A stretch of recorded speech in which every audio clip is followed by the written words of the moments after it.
জঙ্গলে রাস্তা খুঁজে পাওয়া কত কষ্টের। পায়ের নিচে শুধু পাতা আর পাতা।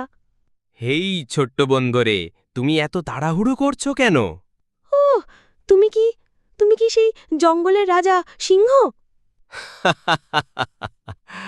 হ্যাঁ, আমি সিংহ, কিন্তু ভয় পেও না, আমি খালি হেঁটে বেড়াচ্ছি। তুমি কোথায় যাচ্ছ? আমি নাকি আমি আমি আসলে পথ হারিয়ে ফেলেছি।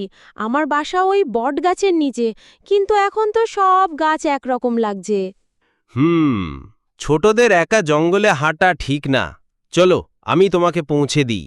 সত্যি তুমি আমাকে পৌঁছে দেবে? অবশ্যই। বন্ধুরা কি একে অন্যকে সাহায্য করে না? সিংহ ভাই, সবাই তো তোমাকে ভয় পায়, কিন্তু তুমি তো খুব ভালো। ভালো মনের দাম সবসময় বেশি বন্ধু। শক্তি থাকলেই অহংকারী হতে নেই। তাই তো, আমি আজ নতুন কিছু শিখলাম। এই যে, এই গাছটাই তোমার বাসার সামনে, তাই না? হ্যাঁ, তুমি না থাকলে আমি কখনো খুঁজে পেতাম না। ধন্যবাদ সিংহ ভাই। সবসময় মনে রেখো, সত্যিকারের বন্ধুত্ব ভয় নয়, ভালোবাসা দিয়ে গড়ে ওঠে।